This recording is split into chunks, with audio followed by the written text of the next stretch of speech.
Hello everyone, welcome to all of in learn IAS. तो हम 2020 mains का ethics का जीएस पेपर 4 का क्वेश्चन डिस्कस करेंगे जो ह्यूमन वैल्यूज उसके अंदर टीचिंग्स ऑफ ग्रेट लीडर इस टॉपिक से रिलेटेड है।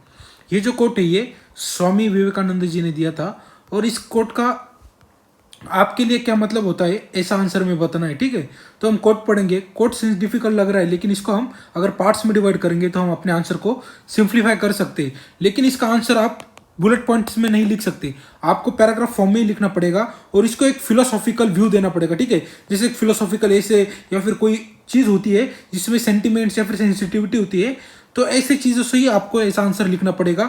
और इस आंसर से हो सके तो थोड़ा सा करंट रिलेवेंस भी जोड़कर देखना पड़ेगा कि इसका एप्लीकेशन है क्या आज के टाइम में। ठीक है, तो हम देखते हैं कि condemn none if you can stretch out helping hand do so, if not fold your hands, bless your brother and let them go on their own way. ठीक है, तो सबसे पहले पार्ट्स में डिवाइड करते क्वेश्चन को अंडरस्टैंड करने के लिए कि कंडेम वन मतलब किसी को भी क्रिटिसाइज मत कीजिए। ये क्वेश्चन कह रहा है, इसका ये कंडेम नन मतलब इसका पार्ट है कि क्रिटिसाइज मत कीजिए किसी को भी या किसी भी चीज़ को भी। अगर आप कर सकते हो तो आप हेल्पिंग हैंड दीजिए, मदद कीजिए दूसरों की। अगर आप मदद नहीं कर सकते तो आप अपने हाथ जोड़िए और दूसरों को कह दीजिए, ब्लेसिंग दीजिए और अपने अपने रास्ते को चले जाइए। ठीक है, मतलब आप किसी को क्रिटिसाइज मत कीजिए, हो सके तो हेल्प कीजिए। अगर आप हेल्प भी नहीं कर सकते तो अपने अपने रास्ते चले जाइए, किसी को क्या तकलीफ मत दीजिए। ये कौन कह रहा है? ये कोट कह रहा है। तो सबसे पहला पार्ट हमारा इंट्रोडक्शन में ये होगा कि इस कोट को इलेबरेट करेंगे। ठीक है, इस कोट को सिंप्लीफाई करेंगे, ओन लैंग्वेज में सिंपली लिखेंगे कि हमको जो कोट है वो समझ में आ गया। ठीक है, दूसरे पार्ट्स में हम बॉडी में करेंगे कि इस कोट को हमारे साथ रिलेवेंस, हमारे लाइफ के साथ रिलेवेंस फिलोसॉफिकल टाइप में हम अपना आंसर लिखेंगे। ठीक है, लेट स्टार्ट द आंसर। तो हम इंट्रोडक्शन देखते हैं।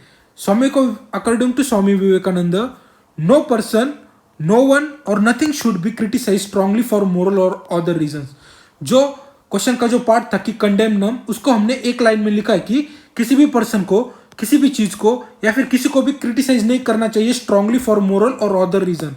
मोरली हो या कोई भी रीजन हो, क्रिटिसाइज नहीं करना चाहिए। हम कौन होते हैं कि किसी को कंप्लीटली डिसअप्रूव करने वाले, ठीक है, या फिर किसी भी चीज को डिसअप्रूव करने वाले हम कौन होते हैं? ठीक है, we can't force someone to accept something. Suppose अगर हम किसी को क्रिटिसाइज कर रहे हैं, क्यों कर रहे हैं? क्योंकि हमको वो चीज पसंद नहीं है। इसका मतलब क्या है? हम दूसरों को फोर्स कर रहे हैं कि आप हमारी जो व्यूज है उसको एक्सेप्ट कीजिए। हम कौन होते हैं? दूसरे को, हमारी चॉइसेस दूसरे को थोपने वाले। ठीक है, we can't force someone to accept something which person doesn't want to. और वो खुद पर्सन एक्सेप्ट नहीं करना चाहता, हम क्रिटिसाइज करके उसको क्या कर रहे हैं? उसको कह रहे हैं कि आप ये चीजें XYZ एक्सेप्ट कर लो। ठीक है, we can't advocate punishing someone. ठीक है, हम ऐसे ही फिलोसॉफिकल वे में बात करेंगे। मतलब आप ये नहीं पूछ सकते कि ऐसे कौन सी चीज है जिसको क्रिटिसाइज करना है। आई होप आपको क्वेश्चन समझ में आ गया होगा कि ये इनविजिबल चीज है, एक फिलोसॉफिकल चीज है जिसके बारे में यहां पर बात हो रही है। ठीक है, बेस्ट वे क्या है कि हम क्या कर सकते हैं? किसी को ऑफर कर सकते हैं, क्या हेल्प ऑफर कर सकते हैं। जैसे कि क्वेश्चन में पूछा to offer a helping hand someone, तो उसको हम प्लीज सिंप्लीफाई करके लिखा है, हम बेस्ट वे में कर सकते हैं कि दूसरों की मदद करना।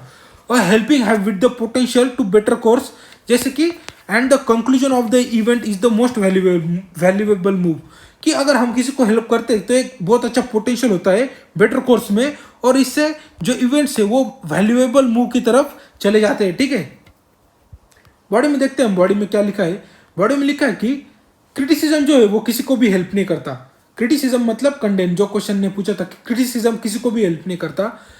रैदर इससे क्या होता है कि पर्सन जो होता है वो लेस ईगर हो जाता है वर्क करने के लिए, और इससे निगेटिविटी स्प्रेड होती है। कैसे होती है? एग्जांपल देता हूं मैं आपको।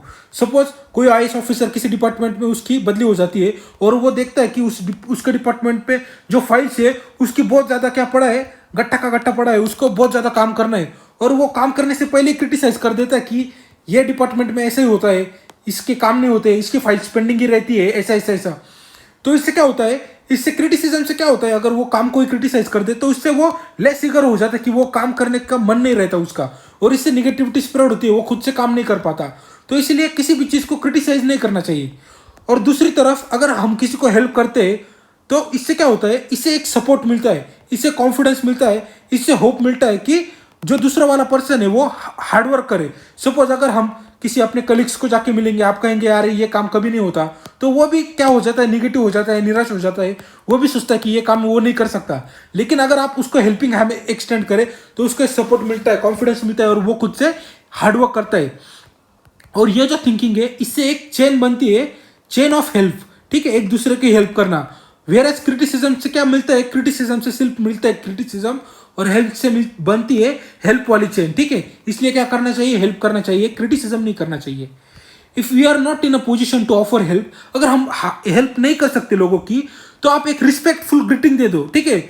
और asking for a God self, मतलब दूसरों के लिए ब्लेसिंग सीख करो कि इसको प्रोटेक्शन दे फॉर समवन और समथिंग, मतलब इसके साथ जो भी हो वो अच्छा हो, इससे हम ब्लेसिंग दे, यही हम कर सकते हैं।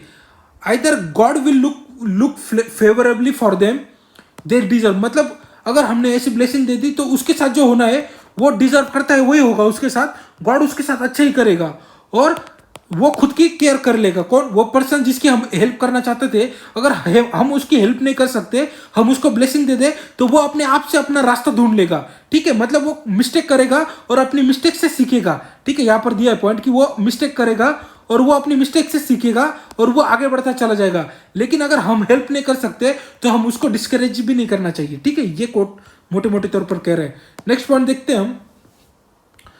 आज के टाइम में क्या है, दूसरों को जज करना ये हमारा फेवरेट क्या है, रिक्रिएशनल एक्टिविटीज है दिस डेज पर। सोशल नेटवर्किंग पर जाओ, एफबी पर जाओ, व्हाट्सएप पर जाओ, लोगों को कमेंट करो, क्रिटिसाइज करो, यही क्या है, एक फेवरेबल एक्टिविटी हो गई है।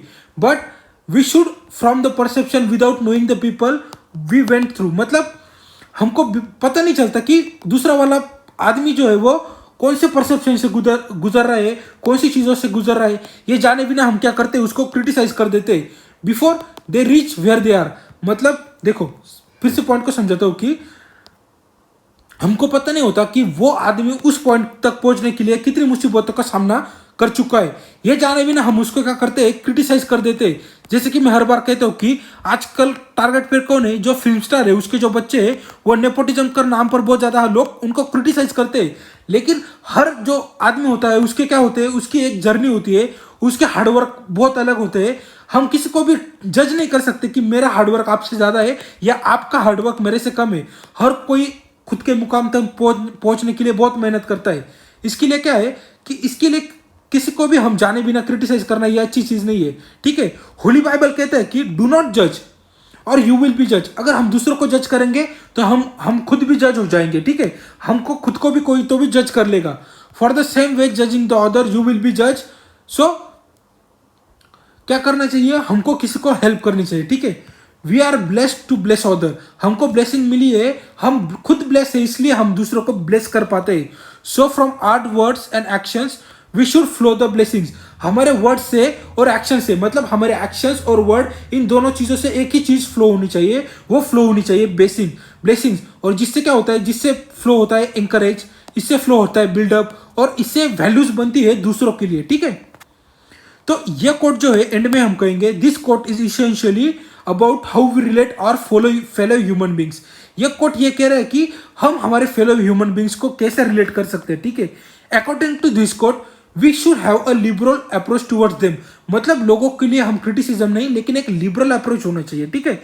We should have and let have freedom, हमारा खुद का भी फ्रीडम होना चाहिए और दूसरों के लिए भी हमने क्या देना चाहिए, फ्रीडम देना चाहिए। उनके दूसरों के व्यूज को भी हमने होल्ड करना चाहिए और दूसरों के फेथ को भी हमने अंडरस्टैंड करना चाहिए। बिकॉज आज का एरा कैसा है, आज का एरा जो है era of internet and globalisation. जैसे कि हमने कल का क्वेश्चन डिस्कस किया, जो कल का क्वेश्चन इसी पेपर का कह रहा था कि आज का जो एरा है वो इंटरनेट का सिविलाइजेशन है, इंटरनेट का एरा है। और वही क्वेश्चन को हमने अपने आंसर में यूज कर लिया कि in this era of internet and globalization, there is a no view for individual faith। अगर आप सोशल मीडिया नेटवर्किंग पे जाओ, अगर आप अपना व्यू किसी कमेंट में दोगे तो 1000 लोग आपके कमेंट को क्रिटिसाइज करेंगे, आप तो ऐसे हो, आपको गाली गलौज करेंगे। ये कल भी मैंने कहा था। तो ये जो एरा ऑफ इंटरनेट है, खुद की इंडिविजुअलनेस नहीं है, खुद का व्यू पॉइंट रखना बहुत डिफिकल्ट है, खुद का फेथ रखना बहुत डिफिकल्ट है। मेजोरिटी जो होगी वो अपना व्यू पॉइंट आप पे ला देगी, क्रिटिसिज्म करेगी। तो इसकी वजह से लिबरल अप्रोच होना ये बहुत जरूरी है। ये कोट कह रहा है, ये हमने एंडिंग कंक्लूजन में बता दिया कि लिबरल अप्रोच होना बहुत जरूरी है। मतलब ये जो कोट था उसको हमने सॉल्यूशन दे दिया कि कौन से वे से हमको गाइड होना चाहिए, ठीक है। Moreover we should be helpful towards them. किसको? दूसरों के लिए हम हेल्पफुल होने चाहिए, क्योंकि हेल्प करने से दूसरों के लिए सिर्फ अच्छा नहीं होता लेकिन खुद के लिए भी अच्छा होता है, क्योंकि दूसरों को हेल्प करते हम क्या करते हैं, हैप्पियर फील करते हैं और हेल्दियर फील करते हैं। आप कभी अगर रास्ते पर अगर आपको कोई भूखा दिखे तो आप उसको कुछ फूड दे दो या फिर पैसे दे दो, आप उसकी हेल्प करके देखो, आपको पूरे दिन है ना बहुत ज्यादा हैप्पीनेस फील होगी, आपको अंदर से एक हेल्दियर फील होगा। तो इसकी वजह से अगर हम किसी को क्रिटिसाइज ना करते हुए अगर आप उनको लिबरल अप्रोच से ट्रीट करें, उनकी हेल्प करें, अगर यही नहीं कर सकते, आप हेल्प भी नहीं कर सकते, तो कम से कम आप हाथ जोड़ो उनके सामने और उनको ब्लेसिंग दे दो कि आपके साथ अच्छा होगा, ये सारी चीजें अच्छी होगी, आप उनके अंदर पॉजिटिविटी भर दो। ठीक है, तो ये तो आज के डिस्कशन में। Thank you very much for the discussion.